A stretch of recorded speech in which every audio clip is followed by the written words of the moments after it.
Over 10 years have passed since I left Niger, where I served as a natural resource management volunteer in a small rural farming village called Nyanfarde from December 2002 through February 2005. Memory is not static, and I feel as though I'm still making sense and meaning of my service over 10 years later, a meaning that continues to change over time. Like most RPCVs, when I came home, I initially struggled to answer the simple questions everyone asks. How was it? What did you do? The most palatable answer to these questions is probably the description of service, or DOS, the official government document in a resume-like format that quantifies my service into measurable outcomes and metrics. 2 years condensed into neat bullet points and subject headings like Worldwide Schools Program, Radio Program, HIV/AIDS Education, Women's Savings and Loan Program, Young Girls Scholarship Fund, Gender and Development Board Member, Assistant Regional Representative. These are the official record of my service, the tasks completed, the quantifiable outcomes, the projects. In reality, my service was nothing resembling neat bullet points. It was messy, high peaks and low valleys. It was heat rash and mosquito bites and chronic amoebic dysentery. It was reconnecting with fellow PCVs in the capital for costume parties. And it was frequently struggling with the questions, what am I doing here, when most of my village friends seemed happier than most Americans I knew? And what could I, a college-educated woman from the suburbs of Pittsburgh who knows nothing about farming, possibly offer a village of subsistence farmers in the Sahel? If you asked my village about my service, I doubt they would talk about anything on the DOS. They might talk about the peanut bank we started so that there would be a stable supply of seeds of the main crop planted by women and the main source of protein, but probably not. They might talk about the Peace Corps radio show that I started in the regional capital, which made me somewhat of a regional celebrity, and they were very proud of my ability to speak Zarma. They had taught me, after all. Much of my time was spent simply living, waking up with the sun and roosters and greeting the village as is customary, asking, Mate arankani, mate fukani. How did you sleep? How did your family sleep? Bani samme wala alhamdulillah. We are in health, thanks be to God. As we did not have electricity or running water, much time was spent simply doing the day-to-day chores of keeping alive. Getting water from the well was a major daily social event that served a very basic need if I wanted to drink, wash, cook, or bathe, and gave me a much deeper appreciation for water than I'd ever had before. Then there were the several hours of the day that were too hot to do anything other than sit.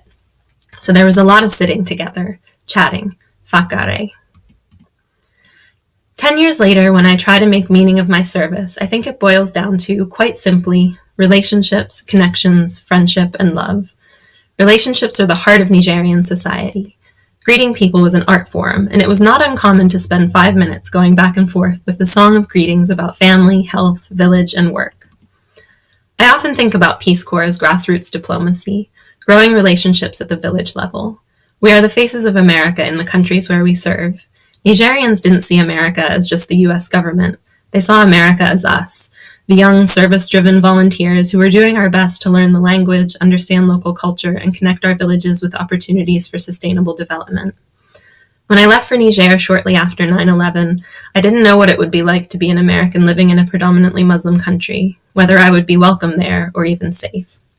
The Iraq War started during my first month in my village, and the Peace Corps put us on stand down or high alert because they didn't know how people would react to the news. Reactions were calm, and I always felt safer in my village than I do in Pittsburgh or San Diego. People looked out for each other in a way I had not experienced before, growing up in suburban America. From my village, I learned a most basic lesson, that safety and security don't come from locks on your doors or walls or millet stock fences, but from relationships, from caring for one another. If you asked my village about my service, I imagine they would say, Salamatu ate Zarma walla, which roughly means Salamatu became Zarma, which they would not mean literally, of course. I was still always the very pale, somewhat awkward foreigner who strangely lived in a hut by herself when most huts housed entire families, and wasn't married yet at the age of 22, asking themselves, why did her parents let her leave home by herself? But they would mean she ate with us, she grew peanuts with us, she danced with us, she dressed like us, she laughed with us, she spoke Zarma really well. She was a child of our village. She is a child of our village. They would never think of calling me Anasara, the Zarma word for white foreigner, which they would have seen as an insult. To them, I was not a foreigner. They called me Salamatu Megarize Nyamfarre, Salamatu, child of the village chief of Nyamfarre, Ate Zarma. It was our love for each other and deep friendship that stays with me, and I imagine it is what stays with them too. Sadly, since there is no long-distance communication infrastructure and literacy skills were scarce, I haven't been in communication with them since Peace Corps pulled out of Niger due to regional security concerns in 2011. When I left, they hoped I would share their story and that I would go home and teach people Zarma. Their final words to me were the traditional parting greeting, Manoden Borakulufo. Please greet everyone there for us. So I bring you the greetings of the Songhai people of Nyamfarre, Niger. Aisabu. Assalamu alaikum.